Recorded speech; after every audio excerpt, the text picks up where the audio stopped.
Now Hanuman Beniwal ji. सभापति महोदय, सबसे पहले तो मैं आपको धन्यवाद दूंगा कि आपने उच्च आपके लिए न्यायालय 3 और उच्चतम मिनट है। न्यायालय न्यायाधीश वेतन और सेवा स्तर 3 minutes. संशोधन विधेयक 3 2021 minutes. पर चर्चा में भाग लेने का अवसर दिया। सभापति महोदय, चूंकि आज न्यायाधीशों के वेतन की बात आई और सदन के सदस्यों ने जो विद्वान वक्ता भी है और कई बड़े लॉयर भी सुप्रीम कोर्ट और हाई कोर्ट के अंदर रहे, उनकी सबकी बात हमने सुनी। ऐसे में देश की न्याय प्रणाली और न्याय व्यवस्था के संबंध में भी कुछ बातों से सदन के माध्यम से सरकार और हमारे विधि मंत्री जी को मैं अवगत करना चाहता हूं। देश में सरकार के रिकॉर्ड के अनुसार 29 नवंबर 2021 तक देश में जिला और अधीनस्थ न्यायालयों में न्यायिक अधिकारियों के 24,485 पद स्वीकृत है, जिसमें 5191 पद खाली पड़े हैं। और 11 मार्च 2021 तक के उन आंकड़ों की बात करें जो केंद्र ने लोकसभा में प्रस्तुत किए, उसके अनुसार देश के 25 हाई कोर्ट में 1080 पद न्यायाधीशों को स्वीकृत थे, जिसमें 419 पद रिक्त पड़े थे। वहीं मेरे राजस्थान उच्च न्यायालय में मार्च 2021 तक 50 स्वीकृत पदों में 27 पद न्यायाधीशों के रिक्त पड़े थे। सुप्रीम कोर्ट में 8 नवंबर 2021 तक 70,038 मामले, देश के उच्च न्यायालयों में 29 नवंबर 2021 तक 56,42,858 मामले और 29 नवंबर 2021 तक जिला और अधीनस्थ न्यायालयों में 3,79,42,466 मामले लंबित पड़े और न्याय व्यवस्था की प्रक्रिया में कई लोग न्याय पाने से पहले ही दम तोड़ देते हैं। सबसे सरकार का ध्यान देने की जरूरत है कि संविधान की भावना के अनुरूप आम आदमी को न्याय कैसे मिले, उस पर गौर करने की जरूरत है। तारीख पे तारीख पड़ती रहती है, आदमी टकटकी लगाए न्यायालयों को और देखता जाता है और ऊपर तक जाते जाते वो दम तोड़ देता। तो इसके अंदर कैसे सुधार हो, इस ओर ध्यान देने की आवश्यकता है। न्यायपालिका में दलित, आदिवासी, पिछड़ों और अल्पसंख्यकों की बात नहीं सुनी जाती, उन्हें न्याय नहीं मिलता। जहाँ खुद पारदर्शिता नहीं है वहाँ हम न्याय की अपेक्षा कैसे कर सकते हैं। लोकतंत्र के दो स्तंभ विधानपालिका और कार्यपालिका में तो आरक्षण है, तो न्यायपालिका में क्यों नहीं।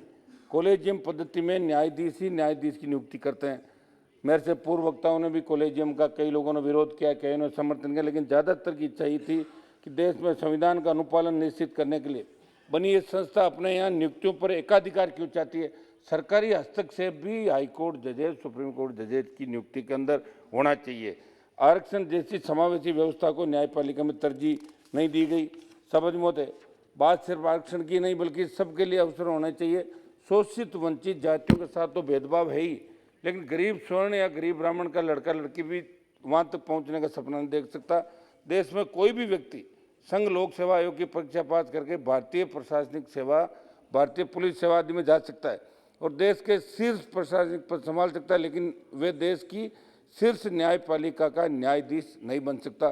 सभापति महोदय, उच्चतर न्यायालयों में जजों की नियुक्ति में भाई भतीजावाद और इनका जो एक चैम्बर, एक जज किसी चैम्बर से हाईकोर्ट जज बनता तो वो अपने चैम्बर के व्यक्ति को खींचना चाहता किसी न किसी तरीके से, ये व्यवस्था हावी है।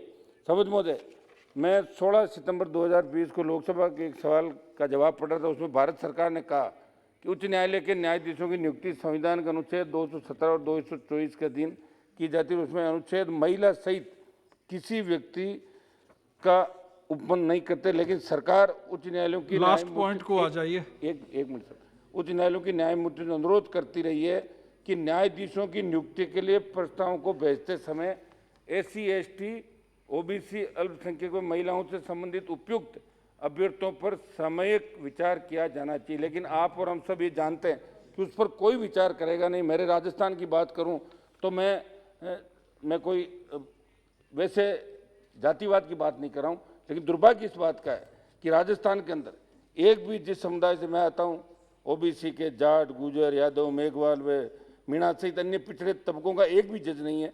कभी किसी ने विचार नहीं किया।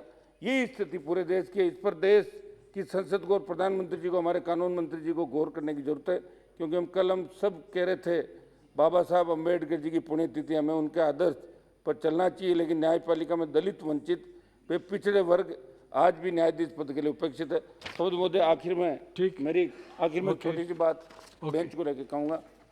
हमारे एक आगरा का, चूंकि अभी राजेंद्र अग्रवाल जी ने पूरी बात कही थी, उत्तर प्रदेश राजस्थान से लगा हुआ इलाका आगरा, अधिवक्ता मुझसे मिले, उन्होंने आगरा में हाईकोर्ट बेंच की स्थापना की मांग की थी। मैं भी इस मांग को दोहराता हूँ।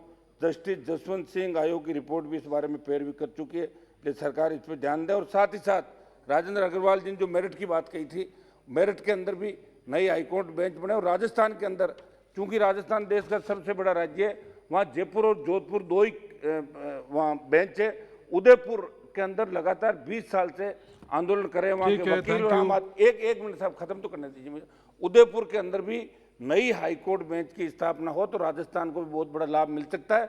और त्वरित न्याय कैसे मिले, इस दिशा के अंदर सरकार धन्यवाद, को धन्यवाद, निर्देशित करना चाहिए। धन्यवाद। धन्यवाद।